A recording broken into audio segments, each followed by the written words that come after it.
दीपक रंजन जी, पहला सवाल और बहुत सीधा सवाल, सीधा जवाब भी चाहता हूं। अगर मुख्यमंत्री योगी आदित्यनाथ ने कुछ गलत बोला तो अखिलेश यादव फैक्ट के साथ ठीक कर देते और कहते कि भाई देखिए सच है, बात ठीक हो जाती। लेकिन बीच में कपड़े लाने की क्या जरूरत थी, इतनी चिड़ भगवा से? देखिए राकेश जी, आपने शुरू में ही कहा कि अगर उन्होंने गलत बोला तो बिल्कुल हमारे राष्ट्रीय अध्यक्ष अखिलेश यादव जी ने बिल्कुल सही आईना दिखाने का काम किया। उन्होंने भगवा वस्त्र को जो है उसका सम्मान किया और उन्होंने कहा कि जो लोग भगवा वस्त्र धारण करते हैं, क्योंकि साधु संत महात्माओं की, हम समाजवादी लोग या हम हो या आप हो, हर लोग उनका सम्मान करते हैं, उनकी इज्जत करते हैं। लेकिन वो वस्त्र धारण करने के बाद उस वस्त्र को भी वो जो है, जो अभी आपने कहा कि अगर उन्होंने झूठ बोला या गलत बोला तो गलत क्यों बोला? अगर जो वस्त्र उन्होंने नहीं दीपक भाई, मेरा ये सवाल नहीं है। मेरा सवाल ये है कि अगर मुख्यमंत्री योगी आदित्यनाथ ने कुछ फैक्ट वाइज मिस्टेक किया, गलत बोला, तो आप ठीक करते। मैं सिर्फ पूछ रहा हूं, कपड़े बीच में लाने की क्या जरूरत थी? अगर बीजेपी के कोई नेता ये कहते हो कि कपड़े देखकर आप पहचानिए कौन गड़बड़ी कर रहा है, तो आप लोगों ने बवाल मचा दिया तब तो, मैं भाई ये कपड़े देख रहे हैं लोगों के। अरे मैं तो बार बार यही तो कह रहा हूं कि अगर गलत बोला, क्यों गलत बोला? नहीं मैंने आपसे कह रहा हूं, अरे तो गलत बोला तो ठीक करिए, कपड़ा देखेंगे, बोलना चाहिए, कपड़ा देखेंगे आप किसी का। नहीं दीपक रंजन, नहीं कपड़ा में आप हमारे लाल रंग पे जाते थे, सबका खून लाल है, जिसका खून पानी हो चुका है तो वो लाल रंग से चिढ़ता। आप हमारे लाल रंग से क्यों? नहीं, लाल और भगवा को लाल रंग को आपने जो है, दीपक रंजन, लाल और भगवा को एक तराजू पर मत तोलिए, पहली बात। नहीं तो हम सुनिए सर, लाल और भगवा को एक तराजू पर मत तोलिए। और एक और आईना आपको दिखाता हूं दीपक रंजन, सुनिए। अरे आप सुनिए सर, सुनिए ना, जवाब एक साथ दीजिएगा। शुरू में ही कहा कि अगर गलत कहा तो इसका आप मान रहे हो गलत का? नहीं, मैं नहीं मान रहा हूं, मैं नहीं मान रहा हूं। मैंने कहा आपके हिसाब से अगर गलत बोला तो ठीक करिए। नहीं मेरे आपने कहा ना। अरे दीपक रंजन, देखिए ये गली के नुक्कड़ की तरह बहस मत करिए भाई, ये गली के नुक्कड़ की तरह बहस मत करिए, चौक चौराहे पर नहीं खड़े हैं। अगर गलत बोला तो क्यों? हाँ, तो अगर आपके हिसाब से गलत बोला तो ठीक करिए। बोलना चाहिए था। एक मुख्यमंत्री सम्मानित पद, संवैधानिक और सम्मानित पद पे बैठे हैं, अगर मगर क्या होता है? क्यों झूठ बोला उन्होंने? अच्छा, आपने कहा नहीं, अगर नहीं, मैं आपको बता रहा हूं भगवा से चिढ़ क्यों है। दीपक रंजन सुनिए, फरवरी 2022, डिंपल यादव कोट कर रहा हूं, हमें कोई चिढ़ नहीं। सुनिए ना सर, अरे सुनिए भाई, अरे सुनिए दीपक रंजन, सुनिए, कोई चिढ़ नहीं है। फरवरी 2022, अरे सुनिए भाई, सुनिए, डिंपल यादव को कोट कर रहा हूं। गलत कह रहे हो। लोहे में जब जंग लग जाती है, सुनिए भाई सुनिए, लोहे में जब जंग लग जाती है तो जंग का रंग वही होता है जो मौजूदा सीएम कपड़े पहनते हैं। जंग और भगवा को आपने एक तराजू में तौल दिया, वहां पर भी भगवा से दिक्कत। नंबर एक बात है। नंबर दो बात है, एक और सवाल ऐड करता हूं, ये बार बार पूरा यादव परिवार पर्सनल क्यों जाता है सीएम योगी से, और पर्सनल कैसे होता है ये भी आपको साबित कर दूंगा।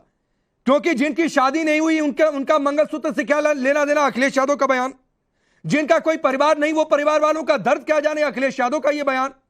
इतना पर्सनल क्यों हो जाते हैं भाई? दोनों पॉलिटिकल फिगर है, एक दूसरे को गलत साबित करिए, जनता की नजर में जो सही होगा वो जीतेगा। पर्सनल क्यों होते हैं? अरे भाई तो अरे अच्छा, वो हमारे चाचा भतीजे पे आए और हम उनकी आरती उतारें, पर्सनल कौन हो रहा है आप बताइए? पिछली सरकार का भी हवाला दे सकते थे। चाचा भतीजा कह के किसने कोट किया? अच्छा, चाचा भतीजा कह के किसने कोट किया? राकेश जी आप बताइए। चाचा भतीजा नहीं है क्या अखिलेश कौन हो रहा यादव? कुछ गलत कहा? अरे आप बताते, आप गिनाइए। मैं पूछ रहा हूं, कुछ गलत कहा? चाचा भतीजा नहीं है क्या? चाचा भतीजा तो मुख्यमंत्री जी शादीशुदा, तो मुख्यमंत्री शादीशुदा है क्या? मुख्यमंत्री जी हैं क्या? सन्यासी शादी करता है राकेश जी, तो फिर तो आपको सन्यास की परंपरा का ही नहीं पता है। जिस संप्रदाय से वो है, आपको उसकी परंपरा का ही भान नहीं है। सन्यासी झूठ बोलता है। नहीं, आपको उसकी परंपरा का ही भान नहीं है।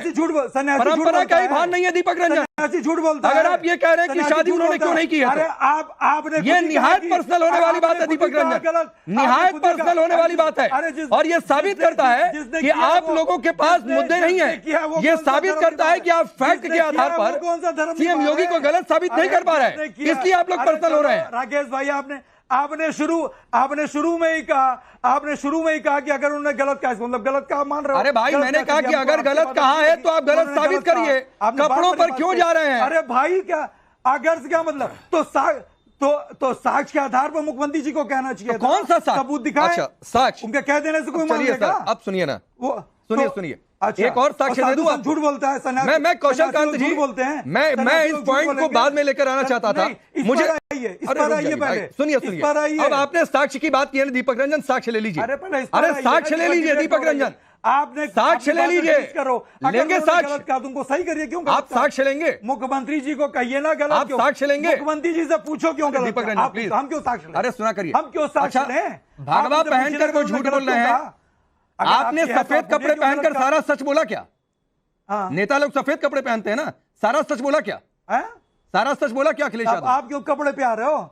अब आप क्यों कपड़े पे आ रहे हो? आप क्यों कपड़े पे आ रहे हो? आप नीला पहन करके झूठ बोल रहे हो क्या? आप नीला पहन के झूठ बोल रहे हो क्या? सफेद तो आप नहीं, मैं तो सवाल पूछ रहा हूँ भाई, आईना दिखा रहा हूँ कि सफेद कपड़े पहनकर नेता लोग सभी सच बोलते हैं क्या? मैं तो सिर्फ इतना सवाल पूछा, आप अभी से परेशान हो गए। चलिए पहले कौशल कांत मिश्रा, मैं इसका आईना दिखाऊंगा। अखिलेश यादव, सुनिए अखिलेश यादव के 4 बयान कोट करूंगा, उनका दावा और हकीकत भी आपको बताऊंगा। अगर झूठ बोला, दावा और हकीकत भी बताऊंगा। थोड़ा सा 2 मिनट का धैर्य रख लीजिए, नहीं तो बाकी के मेहमान कहेंगे कि फिर हमको बुलाया क्यों। चलिए कौशल कांत मिश्रा, असल चिड़ क्या भगवा से है? असल चिड़ क्या भगवा से है? कह रहे हैं आपने चाचा भतीजा क्यों बोला? सफेद से चिड़ है क्या? नहीं, मुझे कोई चिड़ नहीं है, मुझे ना भगवा से चिड़ है ना सफेद से चिड़ है। बोलिए कौशल कांत मिश्रा। राकेश जी, मैं 5 मिनट तक ये डिबेट चली है, केवल जिसका कोई औचित्य नहीं है, मुझे समझ में नहीं आ रहा है। जब मुख्यमंत्री जी ने बताया और साफ साफ बताया कि जो चाचा भतीजे थे उन्होंने जिस तरह से भ्रष्टाचार किया था, ये सबको पता है, वसूली गैंग था पूरा, सबको पता है। इनके सामान्य में जो अपॉइंटमेंट हुआ था उसको हाईकोर्ट ने पूरा क्वाश किया। क्योंकि उस समय उत्तर प्रदेश लोक सेवा आयोग का नाम बदल करके यादव लोक सेवा आयोग कर दिया गया था। अगर आज करके आज का भी किसके पास जा रहा है? राकेश जी, राकेश जी, मैं आ रहा हूं। दीपक रंजन, आपने 5 मिनट तक बोला, वो सुन रहे थे। तो अभी आप कौशल मिश्रा को सुनिए, फिर इशारा करिएगा, जो आपको गलत लगेगा आऊंगा आप बोल दीजिएगा। पहले उनको सुन लीजिए, बोलिए कौशल। और मीडिया वालों की ही खबर है, उस समय उत्तर प्रदेश लोक सेवा आयोग का नाम, मैं पत्रिका का नाम नहीं लेना चाहता, आपके ग्रुप की पत्रिका थी जिसपे छपा हुआ था यादव लोक सेवा आयोग। जांच हुई, जांच होने के बाद पूरी अपॉइंटमेंट को कैंसिल किया गया। और उसके बाद अभी आ जाइए, अभी एक ही परिवार के 5 लोग जीत के आए हैं, 5 को एक ही परिवार के लोगों को टिकट दिया गया। क्या कोई और दूसरा उस जाति में, यादव में कोई और दूसरा यादव नहीं था एक परिवार के बाहर का? तो यहां पर तो भ्रष्टाचार कूट कूट कर भरा हुआ। और जो आपने भगवा को लाने की बात की, यानी हिंदू धर्म को लाने की बात की, यानी सनातन को लाने की बात की, ये अखिलेश यादव हो चाहे राहुल गांधी हो, दोनों जो बच्चे हैं, दोनों जो बालक हैं, दोनों यही कर रहे हैं। पार्लियामेंट में राहुल जी करते थे, अब ये अखिलेश यादव भी कर रहे हैं। तो दोनों लोगों को जहां पर भी सनातन, हिंदू, भारतीय संस्कृति नजर आती है, उसको धूमिल करने का एक भी मौका नहीं छोड़ते हैं। आप ये देखिए कि राम मनोहर लोहिया के पद चिन्हों पे चलने वाली, अपने आप को बताने वाली समाजवादी पार्टी, एक समय में रामायण मेला होता था, उसको बंद करवाने वाले यही लोग हैं। ये लोग तो इतने सनातन विरोधी हैं और इतने भगवा विरोधी हैं कि जिस तरीके से भगवाधारियों के खून से सरयू नदी को लाल कर दिया गया था, वो गोलीकांड आज भी याद है, उसी अयोध्या की धरती पे हुआ था। समस्या क्या है कि इनको ये लगता है कि हर चीज में अगर भारत की संस्कृति और हिंदुत्व को कुछ न कुछ नुकसान पहुंचाएंगे तो इनका वोट बैंक मजबूत होता जाएगा। सिर्फ यही बात है। मैं एक छोटी सी बात है कौशल भाई, जवाब हो सकता है। और कौशल भाई जो ये कह रहे हैं उसका जवाब दीजिएगा जी। और आप लोग फैजाबाद जीत गए दीपक रंजन, तो आप लोगों को लगता है कि भगवा को, हिंदू धर्म को आगे कुछ भी बोला जाए, कोई गुरेज नहीं, क्योंकि राहुल गांधी हिंदू को कुछ कहते हैं, आप लोग खामोश रहते हैं। पूरे इंडी गठबंधन से सनातन धर्म को टारगेट किया जाता है, आप लोग चुप रहते हैं। स्वामी प्रसाद मौर्य जब आपकी पार्टी में थे, क्या नहीं बोलकर चले गए, आप लोग चुप रहते हैं। और उसके बाद अब इस तरीके का बयान। अब मेरी बात आ जाए दीजिएगा कौशल भाई आधा मिनट दे दीजिए, फिर आपके पास आऊंगा। बोलिए दीपक रंजन।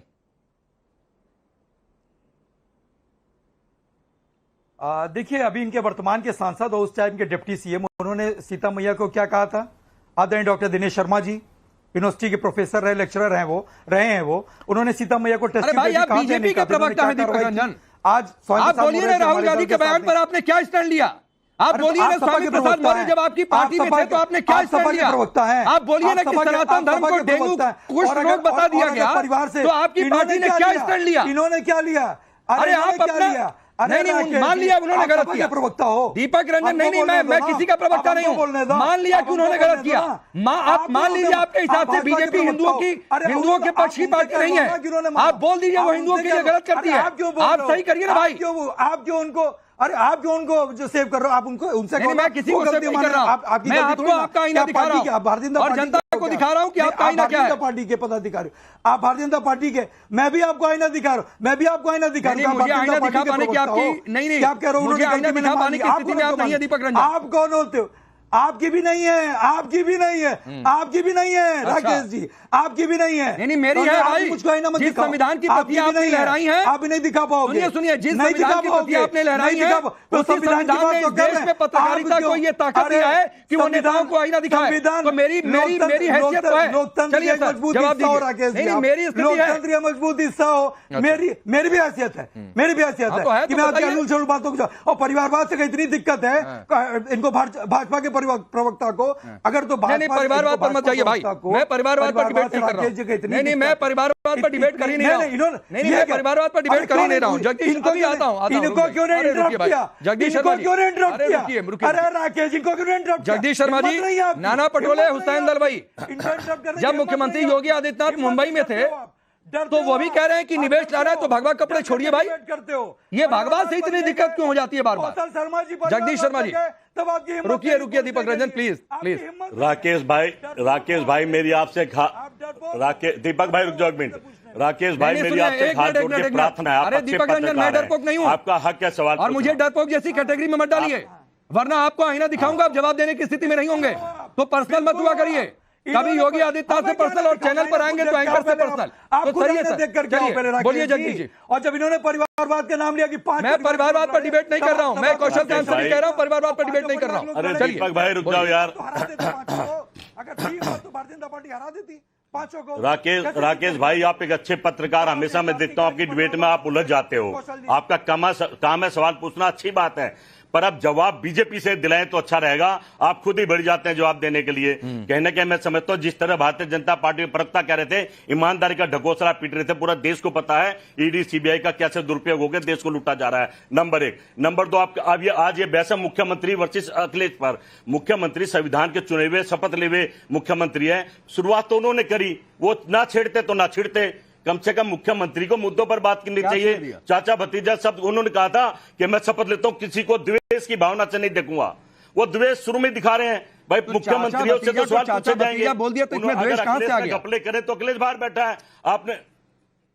अरे भाई, फिर साधु को कपड़े की बात कर दी तो क्या हो गया? अच्छा। सही मायने में तो साधु का जरूरत नहीं है राजनीति में। साधु संत महात्माओं को ज्ञान बांटना चाहिए, इस देश को दिशा दिखानी चाहिए। ये मुख्यमंत्री बन के बैठ के ज्ञान बांट रहे हैं। कहने के मैं समझता हूं ऑब्जेक्शन है। ये साधु संत के कपड़े एक भगवान के रूप के कपड़े हैं, और जब ये इस तरह की बात करते तो दुख होता है भारत के लोगों को भी, आपको भी, हमें भी। भाई, मुख्यमंत्री नेता का काम है, मुख्यमंत्री बनना, या तो नेता बन जाए, वरना भगवा आतंकवाद की थ्योरी आपकी पार्टी लेकर आई जब पार्टी सत्ता में थी। तो कहता हूं, और एंटी हिंदू स्टेटमेंट तो दसियों है, मैं गिनाऊं तो आधा घंटा अगला कब पड़ जाएगा। महात्मा का काम करना चाहिए, नेता को नेता का काम करना चाहिए। अच्छा, देखो मेरी बात सुनने दो ना, जनता में आवाज। महात्मा का काम करे, नेता का काम करे, और खिलाड़ी का काम करे। पढ़े लिखे प्रोफेसर पढ़े लिखे काम करे। जब भी देश 21वीं सदी में जाएगा, हम एक दूसरे काम ले लेंगे तो झगड़े होते रहेंगे। अच्छा, शुरुआत तो मुख्यमंत्री ने करी है, ना चाचा भतीजा बोलता। अच्छा, ना सुनना पड़ता। चलिए, अवधेश जी, चाचा भतीजा बोलना क्या इतना गलती हो गया कि कपड़े पर चले गए? और जगदीश शर्मा जी जवाब नहीं दे पाए कि हुसैन दलवाई ने क्या कहा था कि भाई निवेश चाहिए तो थोड़ा मॉडर्न हो जाइए। ये दिक्कत है कि नहीं? या फिर ये अवधेश जी मान लिया जाए कि फैजाबाद से एक फॉर्मूला मिला है, इसलिए बार बार भगवा पर ऐसा है। जगदीश शर्मा जी बहुत समझदार आदमी है, लेकिन वो अटैक नहीं करा। भगवा अपनी जगह है। एक मिनट, उस वही भाषा नहीं, भगवा अपनी जगह नहीं होता है सर। ऐसा इतना सरल नहीं है। भगवा अपनी जगह नहीं है। भगवा इस देश में जब से भारत देश है, इसका इतिहास है, तब से भगवा सर्वोच्च स्थान पर पदस्थापित है सर। भगवा को सबसे ज्यादा महत्व दिया गया है, कि वो सूर्य के रंग का है, वो जो है हवन से जो अग्नि निकलती है उसके रंग का है, उसको इतना हल्का मत करिए कि भगवा अलग चीज है। देखिए जो जगदीश जी बोल रहे हैं, अखिलेश जी बोल रहे हैं, राजनीति में क्या लेने देना, ये भी ज्ञान दे दीजिए। नहीं वो बता रहा हूँ राजनीति में, सुन लीजिए, राजनीति से क्या लेना बिल्कुल देना, बता रहा हूँ। मतलब ये एक भाव है कि भाई देश में साधु संत भगवाधारी पॉलिटिक्स में क्यों आया है, और आया है तो हमको हरा क्योंकि सत्ता में क्यों है। ये जो भाव है ना अंदर में, वो भाव अलग अलग तरीके से निकल रहा है कि एक साधु जो है वो वोट तो डाले, उसको वोट डालने का तो अधिकार है, लेकिन कोई सन्यासी जो है सत्ता में नहीं रहे, वो चुनाव नहीं लड़े। ये आप देखिए कैसे किस्म का भाव है। यही भाव ये नहीं बोल सकते हैं किसी पादरी को चुनाव लड़ने का अधिकार नहीं है, किसी मौलाना को चुनाव लड़ने का अधिकार नहीं है, क्यों ये नहीं बोल सकते हैं। लेकिन ये हिंदू समाज के साधु संत अगर राजनीति में आएंगे उस पर प्रश्न उठाएंगे। और एक धारा है आजादी के समय से इस देश में, इस समय ज्यादा प्रकट होकर निकली है क्योंकि केंद्र में नरेंद्र मोदी की सरकार 10 साल रही है शक्तिशाली, प्रदेश में आदित्य जोगीनाथ की सरकार जगह जगह रही है, तो वो जो भाव अंदर था वो प्रकट हो रहा है। अब उन्होंने भ्रष्टाचार की बात की है, तो ठीक है योगी आदित्यनाथ जी की, देखिए जब 2017 का चुनाव हो रहा था तो 3 बड़े मुद्दे थे। एक सपा सरकार का भ्रष्टाचार, दूसरा कानून और व्यवस्था, और तीसरा था परिवार का वर्चस्व। ये 3 बड़े मुद्दे थे और इन 3 बड़े मुद्दों पर विजय मिली है। अगर होता ही नहीं तो विजय क्यों मिलती। लेकिन बीजेपी सरकार की अपनी अपनी नाकामी है कि उन्होंने भ्रष्टाचार की ठीक से जांच करा के उस पर FIR करा के कराना चाहिए था। अब वो इतने समय बाद वो बयान दे रहे हैं, लेकिन वो एक अलग पक्ष है। इस समय जब अखिलेश यादव जी, जब एक व्यक्ति अयोध्या से चुनाव जीता है तो जब उसको अयोध्या का राजा बना सकते हैं, उनको आगे बैठाते हैं, इसमें लोकसभा में उनको आगे बैठाते हैं चिढ़ाने के लिए कि देखो सफेद बस ने साधारण ने कैसे अयोध्या का भाषा पलट दिया है। तो ये जो भाव है, और आप पूछ रहे थे स्टालिन की, जब MK स्टालिन ने BP सिंह की चेन्नई में मूर्ति स्थापित की तो उसने भारत के एक ही विपक्ष के नेता को इनवाइट किया था, आपको याद होना चाहिए, वो थे अखिलेश यादव जी, और इन्हीं को इनवाइट किया था और ये वहां गए थे। तो अब इसमें इसलिए वो जो कुछ भी MK स्टालिन और उसकी पार्टी ने बोला कि ये हिंदू क्या है, सनातन क्या है, उसका अगर सपोर्ट नहीं होता तो क्यों जाते। लेकिन एक बड़ी लड़ाई आपने एक बड़ा अच्छा पॉइंट दिया इसमें अवधेश जी। जगदीश जी बार बार इशारा कर रहे हैं। जगदीश जी आपने कहा ना कि साधु संतों का क्या काम है। अवधेश जी ने पूछा कि दूसरे धर्मों के जो लीडर्स हैं उनके लिए आप ऐसी बात बोलेंगे। मैं आपसे एक सीधा सवाल पूछ रहा हूं और एक लाइन का सवाल, एक लाइन का जवाब दीजिएगा, बिल्कुल बीच में नहीं आऊंगा। फिर मैं दीपक रंजन आपके पास आऊंगा। समाजवादी पार्टी ने रामपुर से किसको उम्मीदवार बनाया आपको पता है, और वो जीते भी, जामा मस्जिद के इमाम मोहिबुल्लाह नदवी। फिर तो आपकी परिभाषा के हिसाब से इमाम को भी नहीं आना चाहिए। बोलिए सपा ने गलत किया। कांग्रेस के 25 जो है मौलाना और इमाम जो है इनके MLA MP रहे। अभी चलिए बोलिए कि गलत है जगदीश जी, बोलिए कि गलत है। जवाब दे दूं राकेश भाई, जवाब मैं जवाब दे रहा हूं, सुनिए। मैं हर उस आदमी का विरोध करता हूं जो साधु संतों को अपना काम छोड़ के राजनीति में ला रहा है। इसको नहीं होना चाहिए। मतलब सपा ने गलत किया। वकील को क्या देंगे, तू डॉक्टर का काम कर, ऑपरेशन तो मतलब सपा ने गलत किया ना। पायलट मैं कह रहा हूं सभी कर रहे हैं गलत, तो सपा ने गलत किया ना, आपकी पार्टी ने गलत किया ना मौलानाओं को उतार के। साधु जब बन जाता है कि वो एक समाज को नई दिशा में ले जाता है, तो आपकी पार्टी ने गलत किया ना, फिर तो बोल दीजिए डिबेट ही खत्म से देखता है। अरे डिबेट ही खत्म। अरे मैं तो कह रहा हूं तो मोदी भी गलत कर रहा है। अरे फिर भाई बात है, मोदी भी गलत कर रहा है। पहले आप कर रहे हैं। अरे पहले आप अपनी बात कहिए ना कि मैंने गलत किया, हमारी पार्टी ने गलत किया, मौलानाओं को मैदान में उतारकर। सपा ने गलत किया एक जामा मस्जिद के इमाम को उतारकर। बोलिए ना कि गलत किया। फिर जब मैं कह रहा हूं गलत है, मैं कह रहा हूं हर आदमी गलत कर रहा है, मोदी भी गलत कर रहा है। दीपक रंजन आप पायलट को क्या दोगे कि वकील कोर्ट में जाके मुकदमा लड़ो। ठीक है सर। और आप राहुल गांधी से कहिएगा कि आगे से मौलानाओं और मौलवियों को चुनावी मैदान में न उतारा करें, उनको टिकट ना दिया करें। राकेश पांडे जी, कांग्रेस के लिए जामा मस्जिद से हर बार जारी होता था कि कांग्रेस को वोट करो, लंबे समय तक रहा है, लंबे समय तक उसमें कोई समस्या नहीं रही है। अब दीपक रंजन 7 जुलाई, दीपक रंजन, एक तो आप लोगों ने रामपुर में गलत उम्मीदवार उतार दिया, जीत गए, लेकिन आपके साथी कह रहे हैं कि इमाम मौलवी को मत उतारा करिए। भाई ये आप लोग क्यों कर रहे हैं, नंबर 1। नंबर 2 बात, एक ग्राफिक्स जरा स्क्रीन पर डाल दीजिएगा। 7 जुलाई अखिलेश यादव ने कहा था बेरोजगारी से परेशान शख्स ने सुसाइड किया। शख्स के ससुर ने कहा कि अखिलेश यादव ने गलत बोला। 2 जुलाई को केंद्र ने उत्तर प्रदेश को कोई एक्सप्रेसवे नहीं दिया, अखिलेश यादव ने कहा था। हकीकत क्या है, 3 से 4 एक्सप्रेसवे मिले हैं। 2 जुलाई को अखिलेश यादव ने दावा किया कि पीएम के गोद लिए गांव की तस्वीर नहीं बदली, जबकि हकीकत यह है कि जयपुर में लोग यह स्वीकार करते हैं कि 10 साल में गांव की तस्वीर बदली है।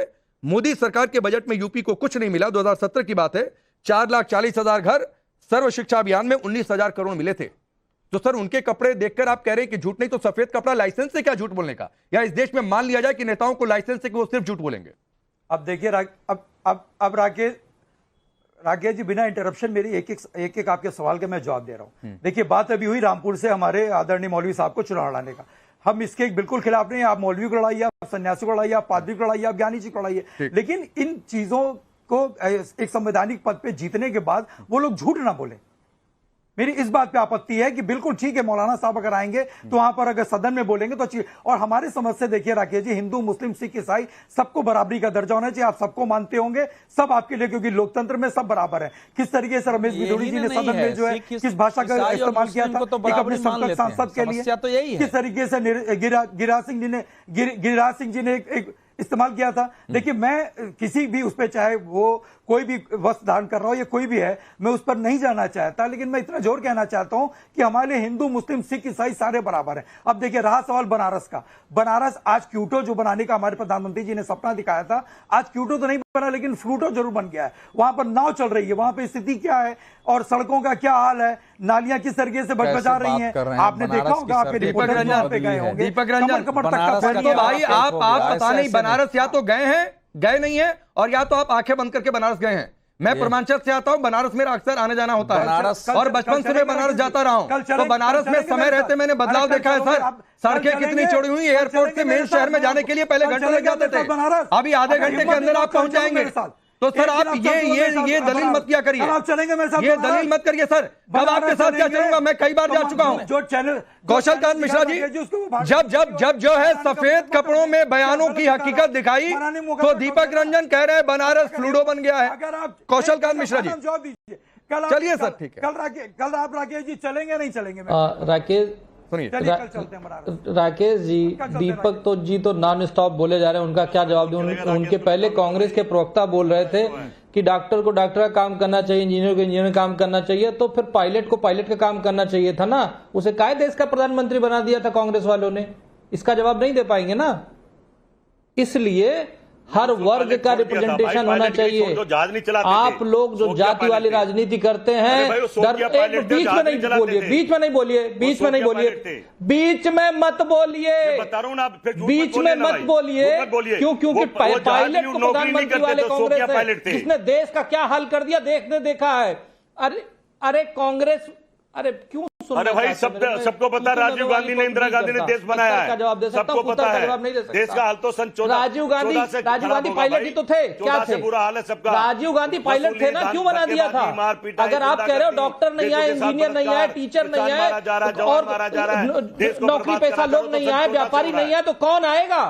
आप लोगों ने राजनीति को तो केवल राजनीति को आप लोगों ने चोरों और डकैतों का अड्डा बनाने की कोशिश की है ना। साधु संत अब लोगों को जिस तरीके से पढ़े लिखे लोग आ रहे हैं, जिस तरीके से हर वर्ग के लोग आ रहे हैं, अरे राकेश जी वक्त कम है, प्लीज 10 सेकंड और अपनी बात पूरी करिए। कौशल कांत मिश्रा 10 सेकंड और प्लीज। जगदीश जी 10 सेकंड और जल्दी पूरी करिए अपनी बात।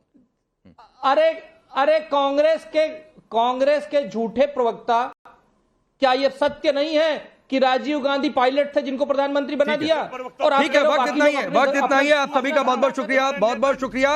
एक चीज गुजारिश है सर, आप बयान गलत सही जनता के बीच साबित करिए, लेकिन कपड़े देखेंगे तो सामने वाला कपड़े देखेगा, तो इससे दूर रहा करिए। बहुत बहुत शुक्रिया।